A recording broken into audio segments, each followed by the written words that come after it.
Welcome to The Explainer. So, if you live in the Pacific Northwest, you already know the deal. Our lush, beautiful environment comes with a few uninvited roommates. From those relentless sugar ants to sudden wasp invasions, dealing with pests can be incredibly overwhelming. But today, we're taking a wealth of local data, community forums, and expert exterminator guides and transforming it all into your ultimate playbook. We're going to empower you to navigate the sometimes shady world of pest control, completely avoid the scams, and take back your home with total confidence. Okay, let's dive right into this 4-part survival playbook. First, the local pest landscape. Second, spotting pest control scams. Third, finding top-rated exterminators. And fourth, navigating pest emergencies. Starting off with Section 1, the local pest landscape, understanding the P&W ecosystem. You know, effective pest control doesn't actually start with a chemical spray. It starts with understanding the unique reality of our local bug and rodent population. If we look at community consensus, especially out of West Seattle, we see a very distinct pattern of heavy hitters. And the crazy part? The things we love about our homes often inadvertently attract pests. Got a beautiful fig tree? Well, it's a total magnet for wasps who lay eggs in the flowers and stick around for the sweet fruit. Love feeding the birds or squirrels? You're likely inviting rats right into your yard, because they are super drawn to exposed seed and compost. Throw in those relentless sugar ants in our kitchens, mosquitoes breeding in standing yard water, and carpenter ants tunneling into damp wood, and you've got a perfect storm. It's an active ecosystem, and our homes are right smack in the middle of it. Moving on to Section 2, spotting pest control scams, focusing on red flags and community warnings. All right, stepping away from the literal bugs, we unfortunately have to wade into the murky world of aggressive sales. Local residents have actively documented a ton of massive red flags, pointing directly at companies operating with some really shady practices. We're talking pushy, door-to-door salespeople who somehow show up exactly when the ants do. They often use inexperienced staff who are just sweating to meet high-pressure daily quotas, which usually means they'll rush through a shoddy job at your house just to get to the next one. But the absolute most deceptive tactic reported is in the contracts. When customers try to cancel because the service was terrible, some call centers falsely claim that the service qualifies as an FTC 429.A.3 emergency. They use this obscure legal jargon to illegally deny you a standard cooling-off period and block your refund. Oh, and to top it all off, technicians are often forced to literally beg for 5-star reviews because they face penalties from their bosses for anything lower. Let's pivot to Section 3, finding top-rated exterminators, the gold standard.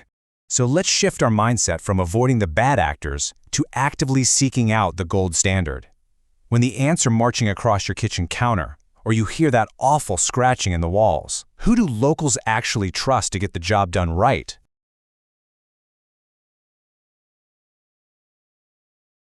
So what's their secret? It's a philosophy called Integrated Pest Management, or IPM.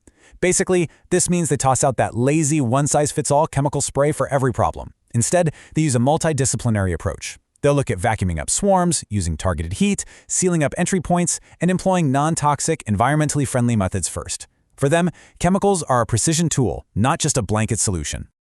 Bringing it home with Section 4, navigating pest emergencies, looking at triage and costs.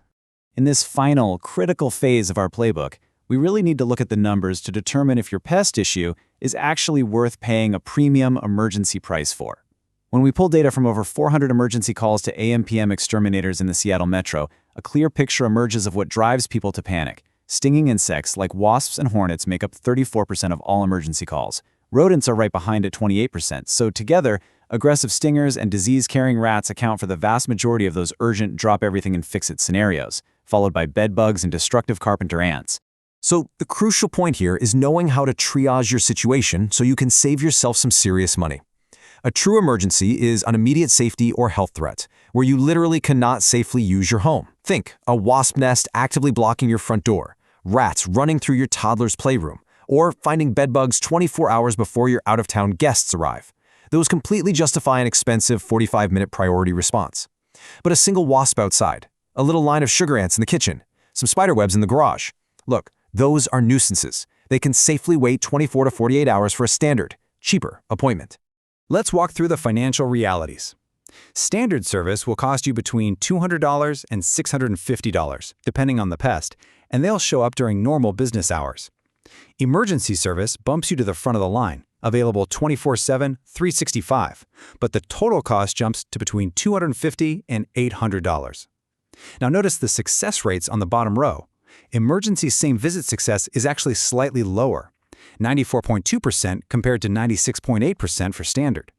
That's because emergency work is rushed just to mitigate the immediate danger, which sometimes means it requires a follow-up.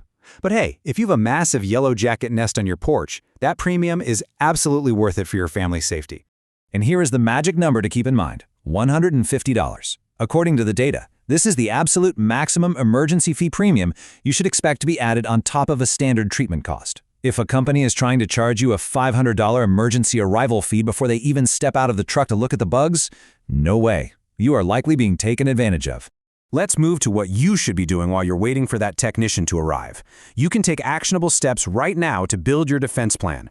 First, secure all your food and block any obvious entry points. Second, clear a physical path so the technician can immediately access the attic, the basement, or whatever wall is affected. Third, keep your pets and kids completely away from the hazard. And fourth, and this is absolutely vital, do not use over-the-counter DIY bug sprays. Seriously, spraying a carpenter ant swarm with a can from the hardware store doesn't kill the colony. It just drives them deeper into your walls and makes the exterminator's job so much harder. Which brings us to our final thought. The bugs are out there, and eventually they are going to try to get in. But now you have the playbook. So I leave you with this. When the next pest strikes, will you panic buy the first high-pressure door-to-door pitch that knocks on your door? Or will you use this data to make a calm, informed decision and take true control of your home? Thanks so much for watching The Explainer, and stay pest-free out there.